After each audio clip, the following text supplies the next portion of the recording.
നേപ്പാളിൽ കുടുങ്ങിക്കിടക്കുന്ന ഭാരതീയരെ തിരികെ എത്തിക്കാൻ കാഠ്മണ്ഡുവിൽ നിന്ന് പ്രത്യേക വിമാന സർവീസ്. എയർ ഇന്ത്യ, ഇൻഡിഗോ കമ്പനികളുമായി ചർച്ച നടത്തി വ്യോമയാന മന്ത്രി.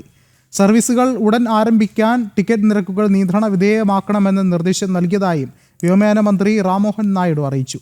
കൂടുതൽ വിവരങ്ങളുമായി എസ് നന്ദഗോപൻ ചേർന്നുണ്ട്. നന്ദൻ, നിർണായക ഘട്ടത്തിൽ ഭാരത സർക്കാരിന്റെ കൃത്യമായ ഇടപെടൽ ഇവിടെ ഉണ്ടാവുകയാണ്. കുടുങ്ങിക്കിടക്കുന്ന ഭാരതീയരെ ഉടൻ തന്നെ എത്തിക്കാനുള്ള നീക്കങ്ങൾ ആരംഭിച്ചിട്ടുണ്ട്. എന്താണ് മറ്റു വിവരങ്ങൾ?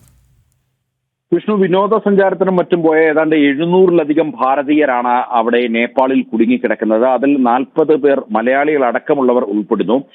പ്രത്യേക വിമാന സർവീസ് ഉടൻ ആരംഭിക്കുവാൻ വേണ്ടിയുള്ള എല്ലാ നടപടികളും കൈക്കൊണ്ടിട്ടുണ്ട് എന്നുള്ളതാണ് വ്യോമയാന മന്ത്രി റാംമോഹൻ നായിഡു വ്യക്തമാക്കിയിരിക്കുന്നത്. അതായത് നേരത്തെ കാഠ്മണ്ഡു വിമാനത്താവളം പൂർണ്ണമായും അടച്ചിട്ടിരിക്കുകയായിരുന്നു.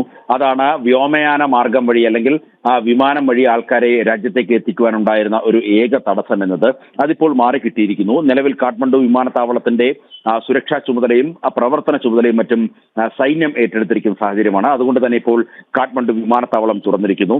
ഈ വിമാനത്താവളം തുറന്ന ഒരു സാഹചര്യത്തിൽ എയർ ഇന്ത്യയും ഇൻഡിഗോയും പ്രത്യേക സർവീസ് അടക്കം നടത്തുമെന്നതാണ് അറിയിച്ചിരിക്കുന്നത്. ഇരു കമ്പനികളുമായും കേന്ദ്ര വ്യോമയാന മന്ത്രി റാംമോഹൻ നായിഡു പ്രത്യേക ചർച്ച നടത്തി. ഇതിന്റെ അടിസ്ഥാനത്തിലാണ് പ്രത്യേക വിമാന സർവീസുകൾ കാഠ്മണ്ഡു വിമാനത്താവളത്തിൽ നിന്നും ഓപ്പറേറ്റ് ചെയ്യാൻ വേണ്ടിയുള്ള ധാരണയായിരിക്കുന്നത്.